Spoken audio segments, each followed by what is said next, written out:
Oh, merci d'avoir choisi la production Studio Télévision pour vous informer. Mesdames, Mesdemoiselles et Messieurs, bienvenue à tous.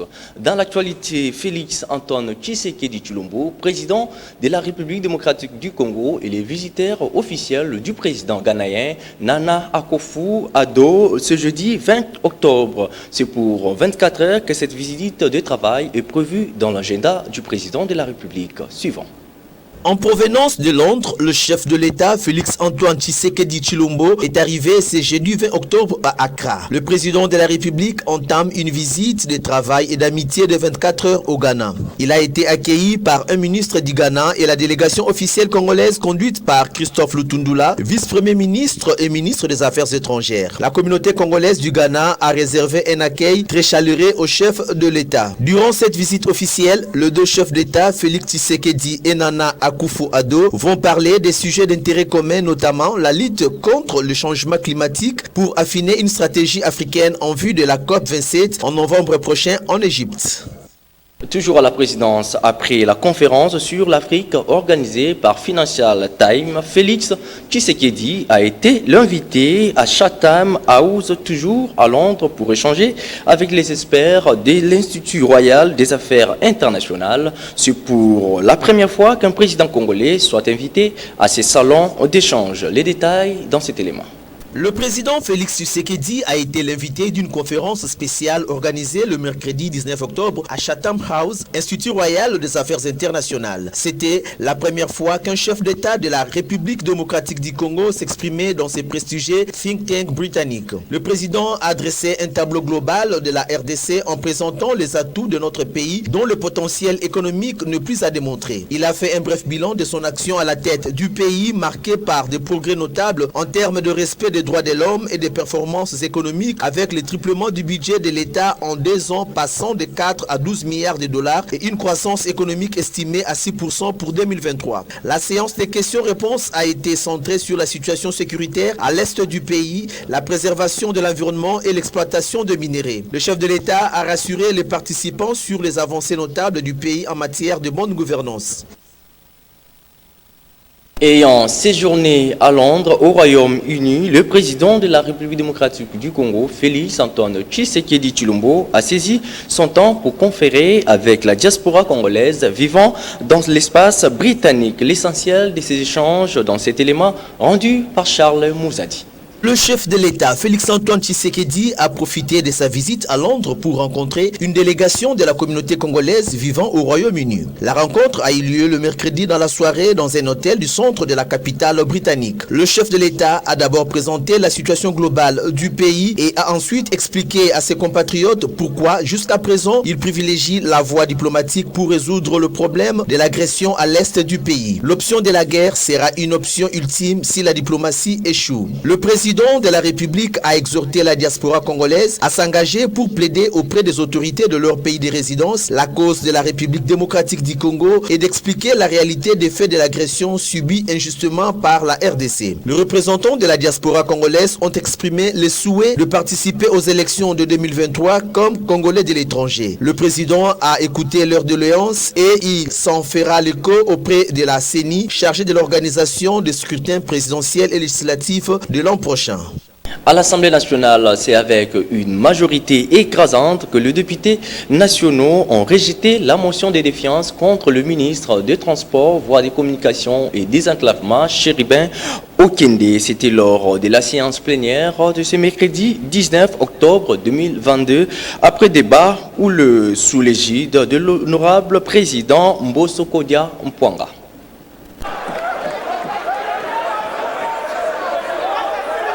Premier à prendre la parole, le porteur de la motion, le député Babanga Petiolo Anissé, qui a dressé un réquisitoire à charge de Chéribin Okende, qu'il a présenté et l'a mis à cause comme une personne limitée, incompétente, faisant preuve d'amateurisme dans les transports, insensible aux recommandations de l'Assemblée nationale, subordonnée et incapable d'exécuter les décisions et orientations des différents conseils des ministres. Au nombre de ces décisions figurent celles portant fermeture de tous les ports illégaux afin de permettre à la SCPT ex-ONATRA de retrouver les monopoles et de maximiser les recettes.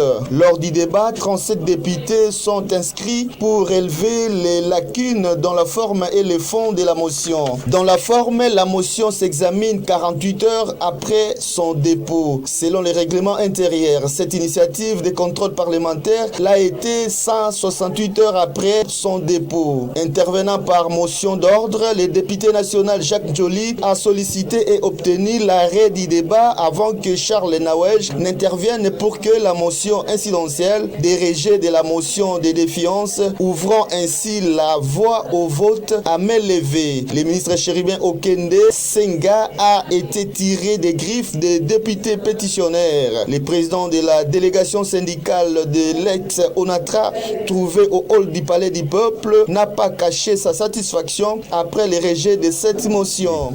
Nous sommes venus en masse, nous sommes de la SCTP-ONATRA, soutenu les ministres parce que vous savez que cette motion, comme nous l'avions dénoncé, c'est une motion fabriquée de toutes pièces. Et c'était une mauvaise direction de déposer et d'adresser la motion de défiance contre le ministre des Transports. Nous, ce qui nous concerne, nous, problématique des ports privés.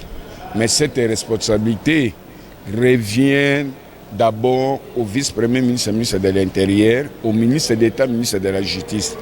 3 grandes décisions d'État prises lors des 3 réunions du Conseil des ministres. Et des décisions, vous savez que les décisions du Conseil des ministres sont des décisions exécutoires. Ayant constaté la tension ambiante dans et autour de la salle, le président de l'Assemblée nationale a appelé à l'élégance politique, à la courtoisie et au respect mutuel afin de démontrer que le Parlement est véritablement un temple de la démocratie.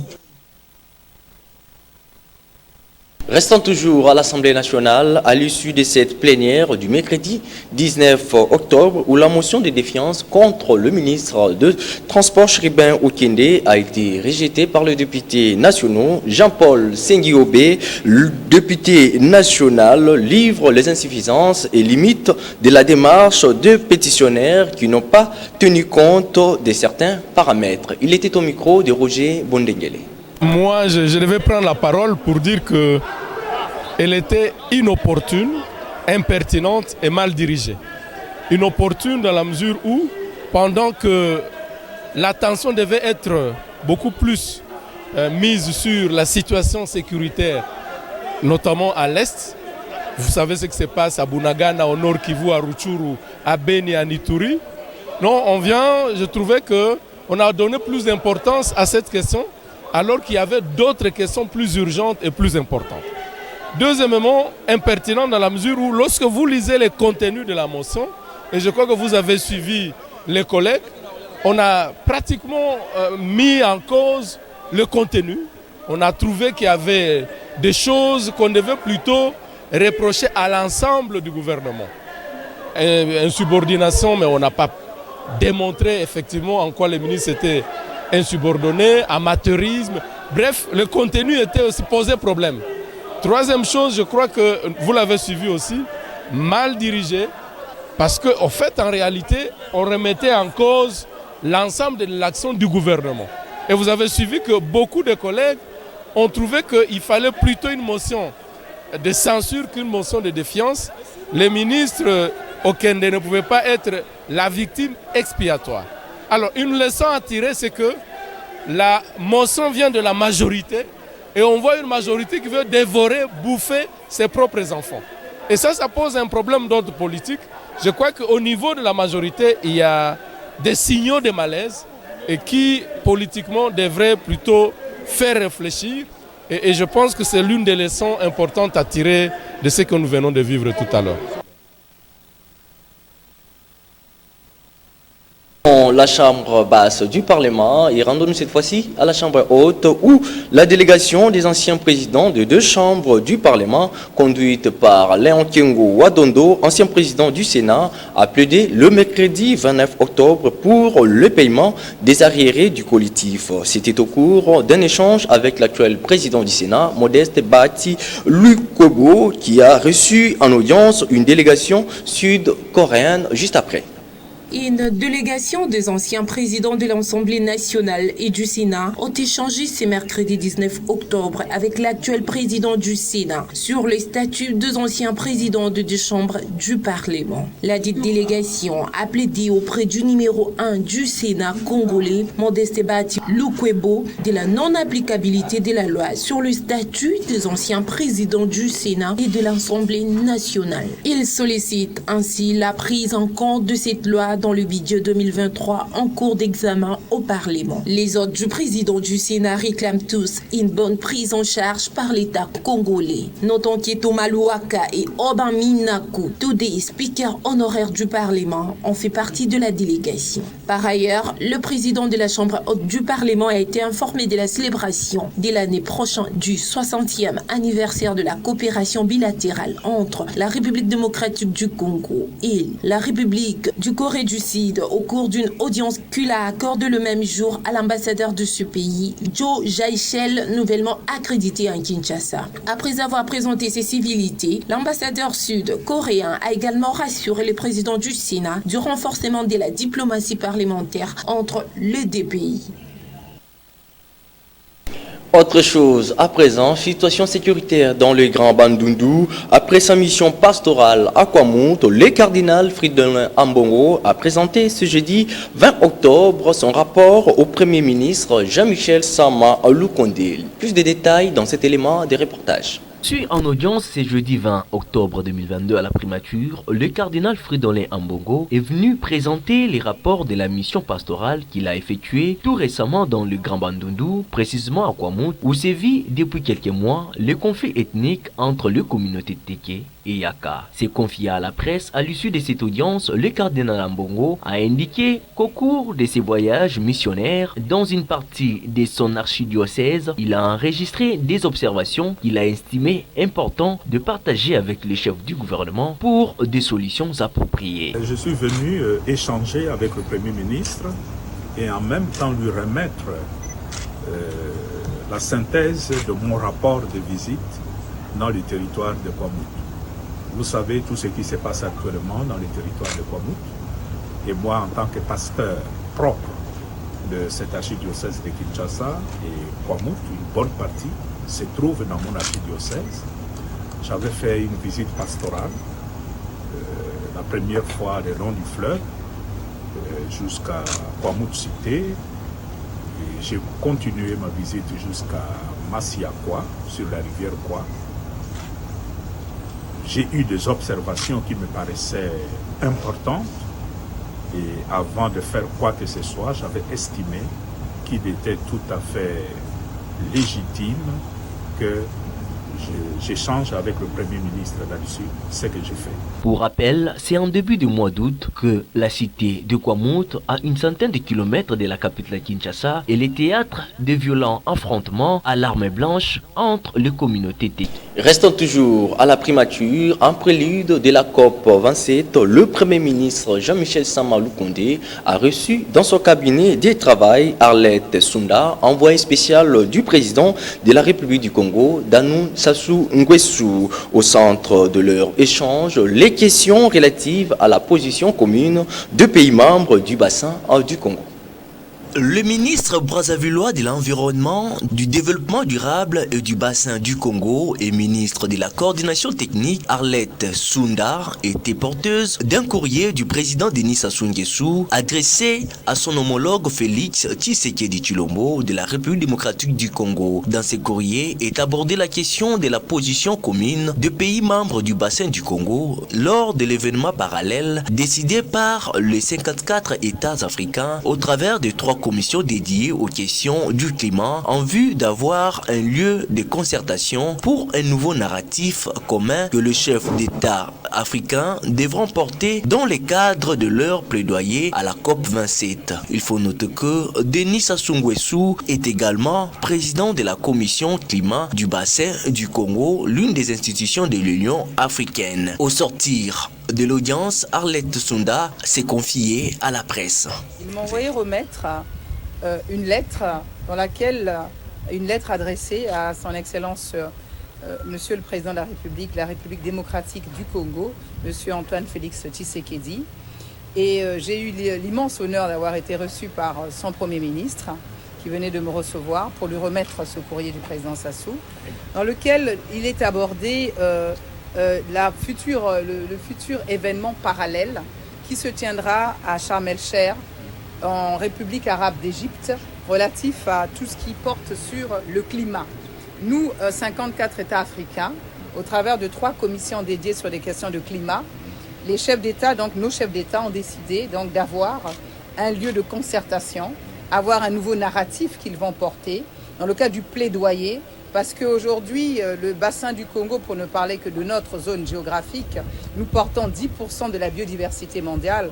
Le bassin du Congo, que vous connaissez de par sa superficie, étant le second poumon écologique après l'Amazonie, mais de par son stock et de séquestration de carbone, aujourd'hui c'est le premier en matière de stock carbone aujourd'hui net de la planète. Les pays du bassin du Congo doivent en effet convaincre le pays riche à mettre des moyens pour que la préservation des forêts obtienne des compensations conséquentes en vue d'assurer le mieux-être des populations riveraines. Et tout juste après, le Premier ministre Jean-Michel Sama Lukonde a échangé avec une délégation de l'Organisation internationale pour les bambous et les rotins sur la possibilité de rentabiliser ces deux produits en République démocratique du Congo. Images et commentaires. Le Premier ministre Jean-Michel Sama Lukonde a échangé avec une délégation de l'Organisation internationale pour les bambous et les rotins sur les possibilités de rentabiliser ces deux produits en République démocratique du Congo. Se confiant à la presse, à l'issue de cet entretien, le directeur et chef de bureau pour l'Afrique centrale, René Kam, a souligné que ce sont des opportunités de diversification de l'économie, de création d'emplois et d'innovation technologique qui sont en jeu avec la valorisation de ces deux produits. Nous avons revisité la coopération entre le gouvernement de la République démocratique du Congo et l'Organisation internationale pour le bambou et le rotin sur 2 aspects. Le premier aspect d'abord, c'était de revoir quels sont les avantages que la République démocratique du Congo pourra bénéficier en tant que pays membre, des opportunités de création de projets ici. Le deuxième point était sur la finalisation de la procédure d'adhésion qui a été entamée par la RDC. Sur le premier point, on s'est rendu compte que la RDC, c'est 62% des forêts du bassin du Congo. C'est une opportunité énorme pour le développement du sous-secteur bambou et rotin qui pourra diversifier l'économie de la RDC tout en préservant l'environnement, en créant de l'emploi pour les jeunes et pour les femmes. Aujourd'hui, nous avons échangé sur les possibilités de produire du charbon de bambou pour pouvoir substituer le charbon classique de bois qui met beaucoup de pression sur nos forêts naturelles. Nous avons parlé de la construction des petits marchés, la construction des villes avec le bambou, la production de la pulpe à papier et aussi du textile. Donc aujourd'hui, le potentiel de la RDC, si bien développé, nous permet de satisfaire tous les besoins de l'Afrique. Nous avons aussi pu saluer le travail qui a déjà été fait par le ministère de l'Agriculture, qui a pu développer la politique nationale de bambou, qui est un peu comme la boussole qui va nous permettre, qui va nous donner la direction sur les grandes lignes sur comment est-ce que nous pouvons développer le sous-secteur. Il faut noter que le Premier ministre a instruit son département juridique de travailler pour mettre sur pied un projet de loi dont il proposera la ratification pour une éventuelle adhésion à cette organisation internationale.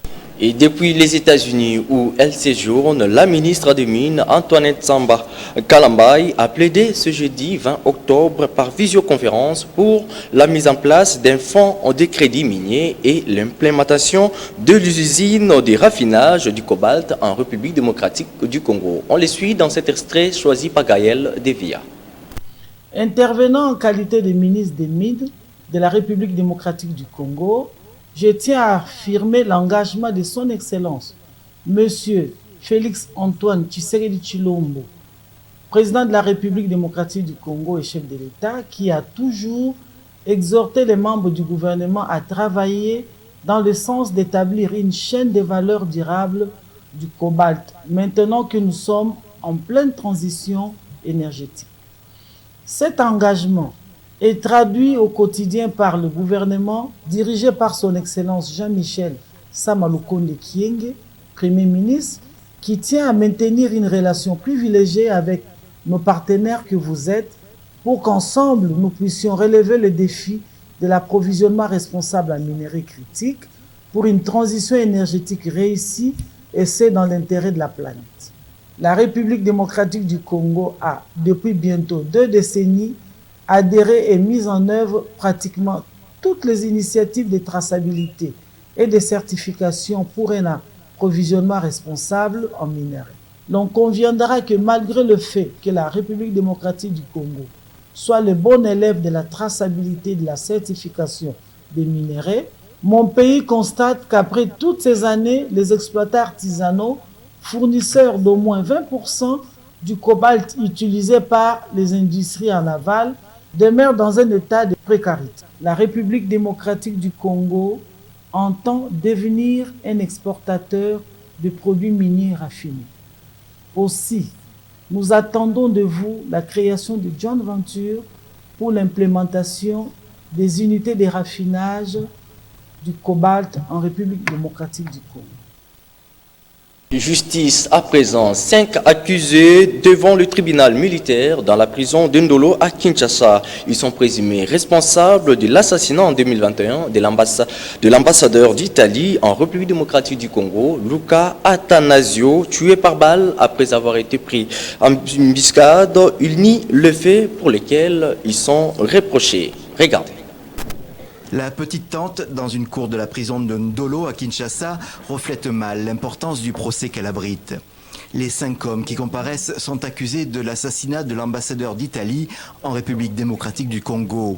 C'était en 2021 dans l'est du pays. L'actuel ambassadeur d'Italie est venu assister à l'audience. Mais les accusés nient en bloc toute implication et les avocats commis d'office s'étonnent que des civils se retrouvent devant un tribunal militaire. Ils demandent donc un transfert. La partie civile n'est pas de cet avis.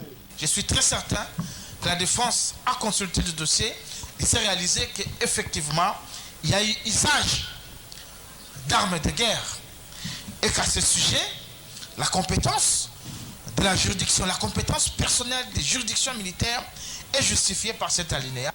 En février 2021, la mort de Luca Attanasio, ambassadeur d'Italie, de son garde du corps ainsi que d'un chauffeur congolais du programme alimentaire mondial avait suscité un grand émoi. Des hommes armés avaient attaqué leur convoi Runga. L'événement fut vu comme un nouvel exemple du chaos régnant dans une région en proie aux groupes armés. En janvier dernier, lors de l'arrestation des suspects, la police dit qu'il s'agissait de criminels qui voulaient kidnapper l'ambassadeur. Leur procès donnera peut-être d'autres détails. S'il se poursuit devant cette juridiction militaire, le tribunal donnera sa réponse la semaine prochaine. Et ce jeudi 20 octobre, l'humanité célèbre la journée mondiale de la statistique, une journée qui a pour but de promouvoir l'importance et la diffusion des statistiques officielles dans le monde. Patrick Kabwika. La célébration de la journée mondiale de la statistique est le fruit d'une collaboration mondiale organisée sous la direction de la Commission des statistiques des Nations Unies, signalant que la statistique joue un rôle de plus en plus important dans nos sociétés et nos administrations publiques. Les statistiques de qualité sont désormais abondantes. En outre, la collaboration remarquable qui unit de longue date le système des statistiques mondiales dont les membres parlent le même langage afin de mettre en commun leurs expériences et de promouvoir la statistique mondiale. L'actualité à l'intérieur du pays, toujours à la quête d'une paix durable dans le territoire de Kwamout pour permettre aux déplacés de regagner leur toit. La gouverneure Rita Bola séjourne depuis mercredi 19 octobre dans la ville de Bandundu, accompagnée d'une forte délégation. Cette mission consiste à palper du doigt les réalités sur les conditions de vie des sinistrés des atrocités de Kwamout dans la ville de Bandundu. La patronne de l'exécutif provincial du Maïndombe a foulé le sol de la ville de Bandundu dans l'après-midi de ce mercredi 19 octobre 2022 avec une forte délégation composée de quelques ministres du gouvernement central ainsi que quelques députés nationaux de l'espace Grand Bandundu. L'objet de sa mission, c'est de palper la réalité sur les conditions de vie de sa population du territoire de Kwamout qui habite à Kwilu suite aux événements malheureux des conflits entre les Teke et Yaka ayant causé plusieurs morts, mais aussi l'assister à l'identifier. Lors de son arrivée, elle était accueillie à la descente d'avion par les membres du gouvernement provincial, le conseil provincial de sécurité et les responsables des confessions religieuses. Une foule immense a scandé les cris de joie et quelques pas de danse en son honneur avant de se diriger à la Maison Blanche où une communication devrait être faite.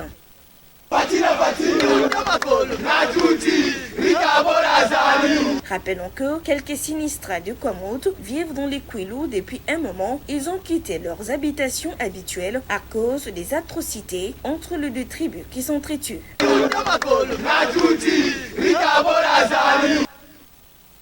Et ce jeudi 20 octobre, la gouverneure de Maïndombe, Rita Bola, s'est rendue au quartier central de Mayoyo, ville de Bandundu, dans le Kwilu, où elle a remis aux déplacés des atrocités de Kwamout un lot important de produits de première nécessité et une enveloppe de survie.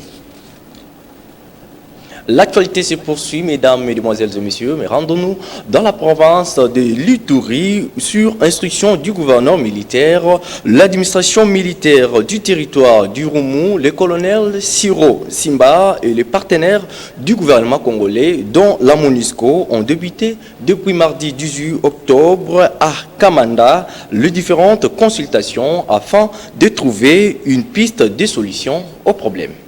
Deux chefs coutumiers et notables de la communauté Lessembouti condamnent avec fermeté la récente tuerie des civils au village Massomé, une prise de position exprimée dans une déclaration ce mercredi à la tribune officielle de Komanda, chef-lieu de la chefferie de Basili, témoin de l'événement. L'administrateur militaire du territoire d'Irumu, colonel Siro Simba Bunganjan, mais aussi le commandant secteur opérationnel de l'Ituri, le général-major Nyembo Abdallah et plusieurs autorités militaires et civiles. Un extrait de la dite déclaration élie par les notables Bakina Jacques.